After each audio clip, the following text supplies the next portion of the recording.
So మీరేదైతే మీ కళ్ళతో చూస్తున్నారో ఆ ఇన్ఫర్మేషన్ని ఈ సెరెబ్రల్ కార్టెక్స్ ద్వారా మాయపరికి అందిస్తూ ఉంటుంది. మరి మీరు చూసేది ఒక స్పిరిచువల్ బుక్ అవ్వచ్చు, స్పిరిచువల్ విజ్డమ్ అవ్వచ్చు.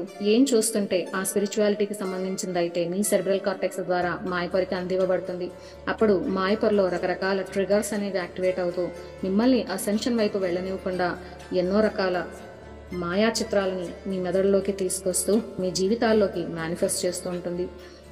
సో మీరు ఎప్పుడైతే ఈ సెరెబ్రల్ కార్టెక్స్ ద్వారా చూస్తున్నవి మేట్రిక్స్లోకి వెళుతూ అవి ట్రిగర్ చేస్తూ మీ స్పిరిచువల్ పాత్లో ఉపయోగిస్తున్నాయో అవన్నీ కూడా కంప్లీట్గా మీ బ్రెయిన్కి గనక సరిగ్గా అర్థమైతే ఇవన్నీ కూడా ట్రిగర్స్, మాయపర పంపిస్తున్న ట్రిగర్స్, మిమ్మల్ని మీ సోల్ డిజైన్ నుంచి పక్కకి పెట్టడానికి ఇది ఉపయోగిస్తున్నది అనేది మీ బ్రెయిన్ అనాలిసిస్లోకి మీకు అర్థమైతే కనుక ఆటోమేటిక్గా అలాంటి వాటిని పక్కన పెట్టి మీ ఆత్మ పరిణామక్రమ దిశలో, అంటే సోల్ ఏదైతే డిజైన్ చేసుకుని వచ్చిందో ఆ లైఫ్ పాత్లో విడవకుండా నడుస్తారు.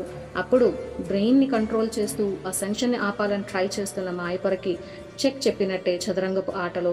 అలాంటప్పుడు బ్రెయిన్ సెంటర్స్ ఓపెన్ అవుతూ కాంతిని ఎంతైతే అంత హోల్డ్ చేస్తూ లైట్ పొజిషన్ ఇంక్రీజ్ చేస్తూ మీ 4 బాడీ సిస్టమ్స్లోకి ఆ లైట్ని పంపిస్తూ ఉంటుంది. అలా పంపించినప్పుడు మీరు అసెన్షన్కి సిద్ధమవుతున్నట్టు లెక్క.